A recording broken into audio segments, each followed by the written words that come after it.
सगळ्यात प्रथम तर सगळ्यांना जय शिवराय, जय ज्योतिबा आणि जय भीम सगळ्यांना आणि जय संविधान। काय बोलावं मला काही समजत नाहीये,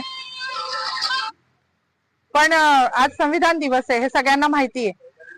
कुठल्या पण महापुरुषाने कुठल्या विशिष्ट जातीसाठी काम नाही केले आणि त्याच्यामध्ये स्त्रियांसाठी ज्यांनी काम केले ते माझ्यासाठी पुनर्जन्म देणारं व्यक्तिमत्व आहे। मग ते महात्मा फुले तर आहेच, ज्यांनी शिक्षण दिलं, त्यानंतर रघुनाथ कर्वे ज्यांनी संतती नियम देऊन स्त्रियांचं आयुष्य सुकर केलं, आणि तिसरे म्हणजे जे कायमच ज्यांना पिढ्यानपिढ्या त्यांचं ऋण फिटणार नाही असे डॉक्टर बाबासाहेब आंबेडकर, ज्यांनी हिंदू कोड बिल, म्हणजे आज मला शोकांतिका आहे की मी जेव्हा जय भीमचा नारा लावला तेव्हा मला पोलीस स्टेशनला घेऊन येणारी जी महिला होती तिला पण म्हटलं, बाई आज तुझी वर्दी घालून मला घेऊन चाली ना पोलीस स्टेशनला, हे पण त्या बाबासाहेबांची कृपा आहे बरं तुझ्यावर। मला हसायला आलं, मी अजूनही आनंदी आहे, मला काही वाईट वाटत नाहीये। माझी नोकरी, माझं प्रमोशन मला काहीच कळत नाही, कारण माझ्या बाबासाहेबांनी हिंदू कोड बिलाचा जो राजीनामा दिला होता तो माझ्यासारख्या महिलांसाठी दिला होता। त्यांना माहिती होतं का भविष्यात माधवी जाधव जन्माला येणार आहे नाशिकमध्ये आणि ती माझ्या अस्तित्वासाठी लढणार आहे, नव्हतं माहिती, पण आमचं अस्तित्व निर्माण व्हावं। आज ज्या बसल्या आहेत ना तिकडे मंत्रिमंडळात डोक्यावर पदर घेऊन निवडणुकीपुरत्या, त्या पण बाबासाहेबांच्या जीवावर बसल्या आहेत। नाही तर विशिष्ट जातीने तेच काम करायचं असं लिहून ठेवलं होतं, चूल आणि मूल याच्या पलीकडे ह्यांच्या संविधानानुसार कुठला वाव स्त्रीला नव्हता। आणि ज्या संविधानाने आज मला ही ताकद दिली आहे त्या बाबाला जेव्हा हे संपवायला जात आहे तेव्हा त्यांची ही लेख तेवढ्याच निडरतेने उभी राहिली आणि ह्याचा मला खूप अभिमान आहे। जास्त काही बोलणार नाही। गिरीश महाजनांनी जो बाबासाहेबांचा अपमान केला आहे तो भरून निघण्यासारखा नाही, म्हणजे त्यांच्या दृष्टिकोनातून पाप धुवायला आता कुंभमेळा येतोय, तिथे जरी त्यांनी नदीत आंघोळ केली तरी तो धुतला जाणार नाही, इतकं मोठं पाप त्यांनी केलेलं आहे। त्यांचं पाप जेव्हा संविधानाच्याच मार्गाने त्यांच्यावर ॲट्रॉसिटी दाखल होईल ना तेव्हाच ते धुतलं जाईल। एवढीच माझी मागणी की त्यांच्यावर ॲट्रॉसिटी दाखल करावी, अन्यथा ह्याच ठिकाणी मी उपोषण चालू करणार आहे। केलंच आहे असं समजा, जोपर्यंत त्यांच्यावर ॲट्रॉसिटी दाखल होत नाही। बाकी मला काही म्हणायचं नाही। पुन्हा एकदा जय भीम, डॉक्टर बाबासाहेब आंबेडकरांचा, डॉक्टर बाबासाहेब आंबेडकरांचा, भारतीय गिरीश महाजन मुर्दाबाद, संविधान जिंदाबाद, लोकशाही जिंदाबाद, हिटलरशाही मुर्दाबाद। आज संविधान दिन आहे 26 जानेवारी। सगळ्यांना जय शिवराय, जय भीम, जय संविधान, जय सम्राट अशोका। माझं म्हणणं एकच होतं की आज 26 जानेवारी 1949 रोजी संविधान लागू झालं होतं। तर आज जो काही आपण हा दिवस साजरा करतो आहे प्रजासत्ताक दिन, हा फक्त भारतीय संविधानामुळे करत आहोत। जर भारतीय संविधानच नसतं तर आज आपण एका छताखाली सर्व धर्मीय लोक जमलोच नसतो आणि हा जातीभेद राहिलाच नसता।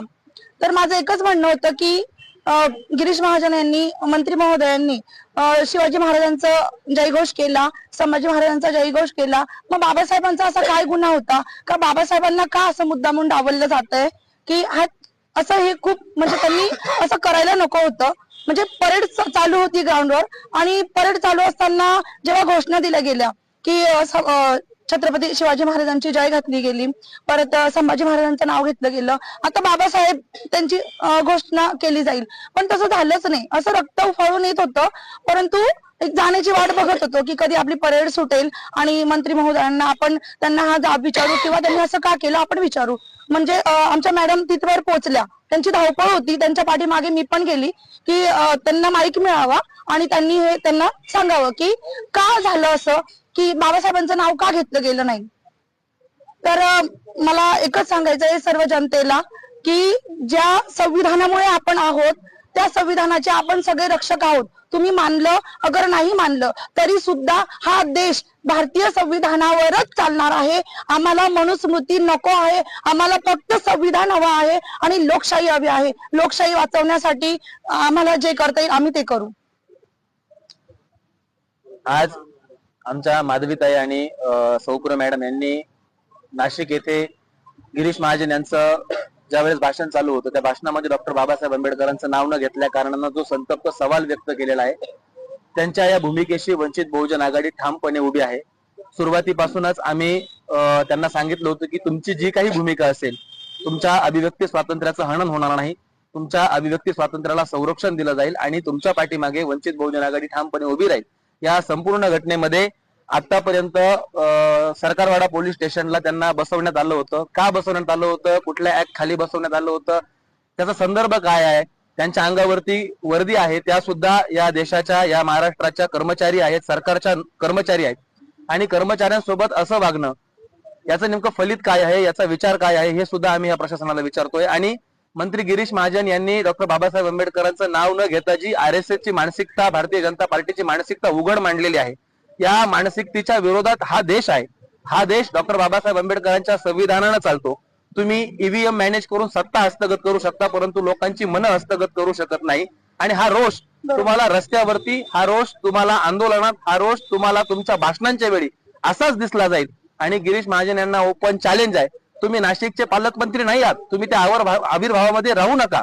तुम्ही कुंभमेळा मंत्री आहात, तुम्ही बिनमुलाय मेहमान आहात. तुम्ही नाशिकमध्ये वृक्षतोड केली, नाशिककरांनी सहन करायचा प्रयत्न केला. तुम्ही नाशिकचे हाल जळगाव सारखे करायचे प्रयत्न केले, नाशिककरांनी सहन करायचा प्रयत्न केला. परंतु आता नाशिककर तुमच्या या महाचुकीला, घोड चुकीला विसरणार नाही आहेत. तुम्ही डॉक्टर बाबासाहेब आंबेडकरांचा अपमान केलेला आहे. गिरीश महाजन, तुम्ही नाशिक सोडून परत जळगावला जा. आम्हाला दुसरा कुंभमेळा मंत्री द्या. गिरीश महाजन यांनी या मंत्रिपदाचा राजीनामा दिला पाहिजे. आणि आम्ही नाशिक जिल्हा कायद्याचा बाल्यकिल्ला म्हणणाऱ्या संदीप कर्णिक साहेबांनाही आव्हान करतो की तुम्ही कोणत्याही गृहमंत्र्याच्या दबावाखाली नाही येता, मंत्रिमंडळाच्या दबावाखाली नाही येता. हा तमाम दलितांचा, तमाम आंबेडकरी प्रेमींचा अपमान आहे.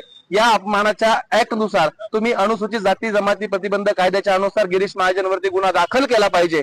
आणि हीच मागणी या दोन्ही कर्मचाऱ्यांची आहे. आणि या मागणीला वंचित बहुजन आघाडीचा पूर्णपणे पाठिंबा आहे. जर सरकारी कर्मचारी म्हणून त्यांच्यावरती कुठल्याही प्रकारचा दबाव आणण्याचा प्रयत्न केला तर आम्ही हे प्रकरण सरळ सरळ आदरणीय बाळासाहेब आंबेडकर यांच्या कोर्टामध्ये नेऊ आणि तिथून आम्ही न्याय मिळवून आणू. धन्यवाद.